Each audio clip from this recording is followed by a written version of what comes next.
Nuestra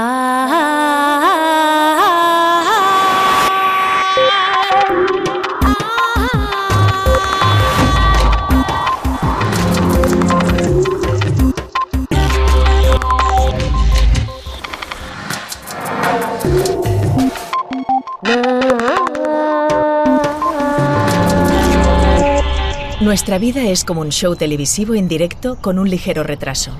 David Eagleman. El cerebro, en su continua construcción de la realidad, ha de lidiar con los avatares del tiempo, una sucesión de acontecimientos escurridiza y con múltiples caras. Y a menudo es el inconsciente quien modela nuestro concepto del tiempo. Con David Eagleman, neurocientífico de la Universidad de Texas, Eduardo Punset hace un recorrido por las diversas facetas del tiempo y nuestra relación con él.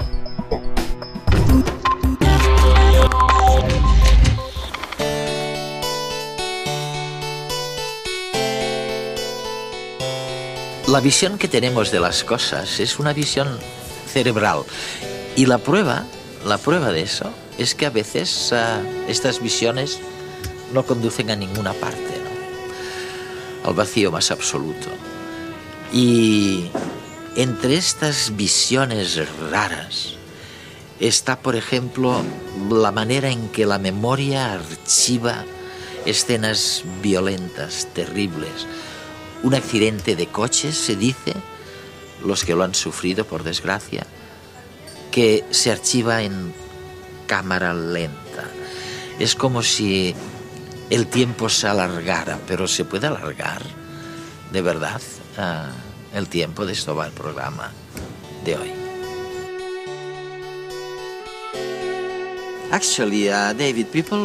De hecho, David, la gente que ha tenido un accidente de coche, parecen recordar como si el tiempo de repente estuviese yendo a cámara lenta. ¿Es cierto o es pura imaginación de la gente? Es una gran pregunta.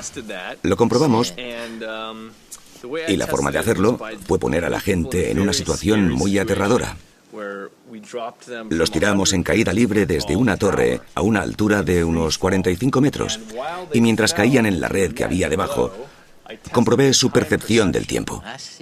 Les pedimos que lo calcularan con un cronómetro. Resulta que ante un hecho que da miedo, no se pueden ver las cosas a cámara lenta. No ves a cámara lenta. Sin embargo, retrospectivamente, te crees que duró mucho tiempo. Significa que el tiempo y la memoria están interrelacionados. Durante un hecho que da miedo, nuestro cerebro retiene recuerdos más ricos, más densos, de modo que cuando se vuelven a leer más tarde, la sensación es que duró mucho. Igual que si fuera en cámara lenta, ¿no? Aunque no lo es. Lo que estás diciendo me recuerda a unos amigos neurólogos, especialistas en emociones, que me comentan algo bastante parecido, en el sentido de que cuanto más fuerte es la emoción, cuanto más fuerte es el sentimiento, más rica es entonces la memoria de lo ocurrido. Por ejemplo, un gran amor. Sí, es exactamente así. La razón por la que tenemos memoria es para retener las cosas importantes cuando se producen. Cuando hay una situación muy emocional, cuando sucede algo escalofriante, como un accidente de coche o un robo. O un gran amor, ¿no? O un gran amor. Aunque habitualmente son momentos en el tiempo, el cerebro los retiene. Hay una zona del cerebro llamada amígdala que solo interviene en momentos de mucho estrés o miedo o emoción y suele registrar nuestros recuerdos en una pista de la memoria secundaria. ¿Cómo es posible que la parte consciente de nuestro cerebro cuente para tan poco? O sea, si es que es increíble, si es que casi todo es inconsciente. I mean, it's unbelievable. Es que no me lo creo. La parte más pequeña, creo que lo dices en alguno de tus libros, La parte más pequeña del cerebro es la consciente. Así es.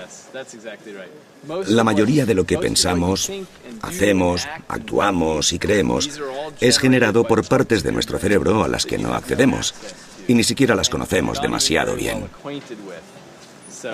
Y la gente no se enfada cuando les dices eso. A la gente le cuesta creerlo. Es el motivo por el que he escrito mi próximo libro sobre el cerebro inconsciente, porque estoy reuniendo todas las pruebas que demuestran que el cerebro inconsciente es quien hace la mayor parte del trabajo entre bambalinas. Y después de que el cerebro haya ordenado las cosas, las haya meditado y haya decidido, te las sirve en bandeja. Pero nosotros decimos, acabo de tener una idea.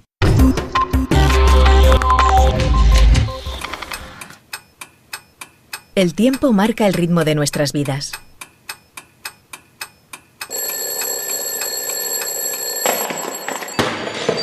Pero a pesar de su férrea disciplina, no deja de ser más que una convención inventada por nosotros mismos. Los egipcios y los babilonios fueron los primeros en medir el tiempo, hace unos 5000 años, con la idea de organizar la actividad agrícola. Se basaron en la observación del firmamento. El ciclo de la luna sirvió para inventar los meses y el paso de las estaciones para inventar los años. La suma de los 5 planetas que se conocían entonces, más la luna y el sol, darían lugar a los 7 días de la semana. Y la división de los periodos de luz y los de noche, según las 12 constelaciones más importantes, darían lugar a las horas. Pero la longitud de las horas no era exacta, ya que la duración de los días y las noches era distinta según la época del año. En invierno, las horas de luz eran más cortas y en verano, más largas. Durante milenios, este sistema rigió la vida de egipcios, griegos, romanos y sus herederos. Sin embargo, en la época medieval, los monjes decidieron poner un poco de orden e inventaron el reloj mecánico, capaz de señalar las horas de manera uniforme. Así podían controlar mejor el hora et labora. Y quedamos definitivamente atrapados por el ritmo del tic-tac cuando, en el siglo XVII, se descubrió la cicloide, un tipo de curva con una propiedad casi mágica. Si dejamos caer una canica desde diferentes puntos en un cuenco cuya forma sea la de la cicloide, el tiempo que tardará en llegar al centro será siempre el mismo, independientemente del lugar desde donde se lance. Esta curiosa cualidad hizo que los péndulos que seguían esta curva fuesen candidatos perfectos para medir el paso del tiempo. No importaba la amplitud del arco que describiesen, siempre tardarían lo mismo en volver a la verticalidad. Había nacido el ritmo regular que marcaría segundos y minutos.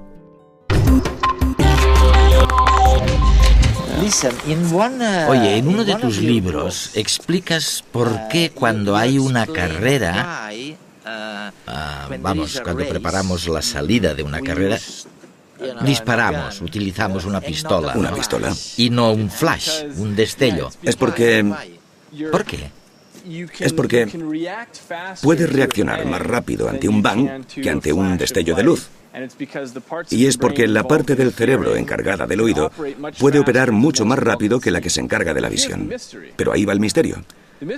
El misterio es que cuando hago esto, parece que esté sincronizado. Es decir, que la parte del cerebro que interviene en el oído y la que interviene en la vista tienen que esperar y ordenar la historia y sincronizarlo todo para nosotros. En los primeros tiempos de la televisión, los ingenieros estudiaban cómo se podían enviar las señales de audio y las visuales y asegurarse de que estuvieran sincronizadas. Lo que descubrieron por casualidad es que no es necesario que estén sincronizadas, porque hay una ventana de 1/10 de segundo en la que las señales pueden estar desfasadas, pero el cerebro de los espectadores las sincronizará. Cuando nosotros probamos aquí en el programa de redes la videoconferencia, al comienzo había esta especie de retraso, ¿no? Un retraso. Sí. Si es de más de 1/10 de segundo, nuestro cerebro se dará cuenta. Voy a ponerte un ejemplo. Imaginemos que cierras la puerta del coche. Si estoy cerca de ti, parece que estés sincronizado. ¿Qué ha ocurrido al mismo tiempo?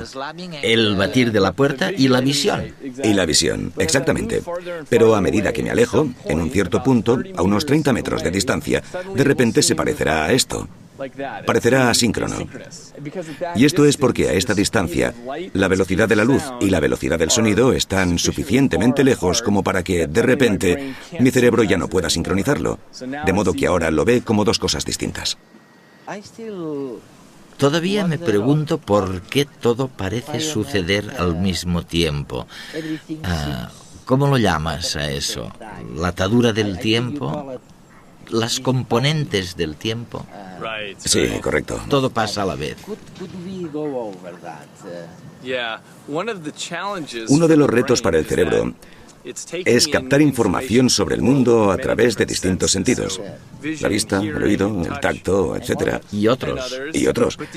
Pero procesa la información a velocidades muy distintas, lo que significa que algunas partes del cerebro obtienen la información antes que otras.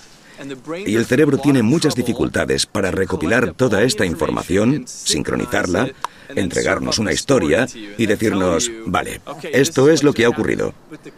Pero la consecuencia es que vivimos en el pasado. La consecuencia es que cuando pensamos que se produce el momento ahora ya sucedió hace mucho tiempo y las señales cerebrales se han ido moviendo. Hemos tenido que recopilar toda la información, compararla, y entonces es cuando vemos el momento ahora. De modo que nuestra vida es como un show televisivo en directo que no es realmente en directo. Está con nosotros con un ligero retraso. Nuestra percepción de la vida va por detrás de la realidad. O sea que cuando algunos de mis amigos filósofos me dicen que solo existe el pasado, la ciencia viene a decir más o menos lo mismo. Los recuerdos son realmente importantes porque en realidad solo existe el pasado, la memoria, no hay futuro. Bueno, no sabemos la respuesta a esto. Solo conozco la respuesta desde el punto de vista neurocientífico. La pregunta que se plantean los físicos es si el futuro ya existe, pero no tenemos acceso a esa parte. En cambio, sí que podemos acceder al pasado.